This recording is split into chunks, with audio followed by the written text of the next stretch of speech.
"What is truth?" said jesting Pilate, and would not stay for an answer. Certainly there be that delight in giddiness, and count it a bondage to fix a belief, affecting free will in thinking as well as in acting. And though the sects of philosophers of that kind be gone, yet there remain certain discoursing wits which are of the same veins, though there be not so much blood in them as was in those of the ancients. But it is not only the difficulty and labour which men take in finding out of truth, nor again that when it is found it imposeth upon men's thoughts, that doth bring lies in favour, but a natural though corrupt love of the lie itself. One of the later school of the Grecians examineth the matter, and is at a stand to think what should be in it that men should love lies, where neither they make for pleasure, as with poets, nor for advantage, as with the merchant, but for the lie's sake. But I cannot tell. This same truth is a naked and open daylight, that doth not show the masks and mummeries and triumphs of the world half so stately and daintily as candle lights.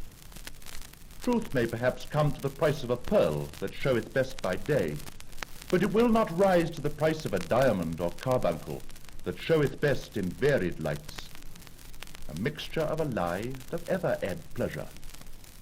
Doth any man doubt that if there were taken out of men's minds vain opinions, flattering hopes, false valuations, imaginations as one would, and the like, but it would leave the minds of a number of men poor, shrunken things, full of melancholy and indisposition, and unpleasing to themselves? One of the fathers, in great severity, called poesy vinum daemonum, because it filleth the imagination, and yet it is but with the shadow of a lie. But it is not the lie that passeth through the mind, but the lie that sinketh in and settleth in it, that doth the hurt, such as we spake of before.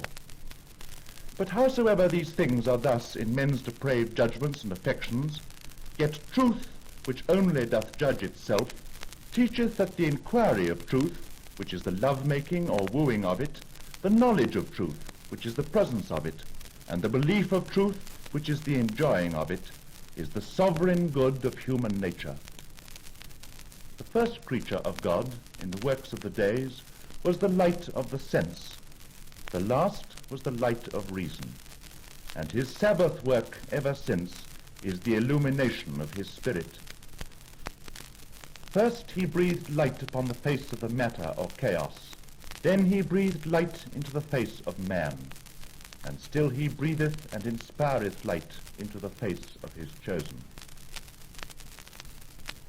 The poet that beautified the sect that was otherwise inferior to the rest saith yet excellently well, "It is a pleasure to stand upon the shore and to see ships tossed upon the sea, a pleasure to stand in the window of a castle and to see a battle and the adventures thereof below.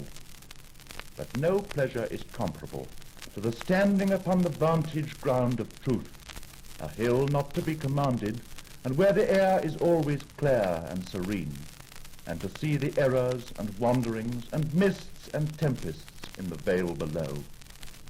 So always that this prospect be with pity and not with swelling or pride.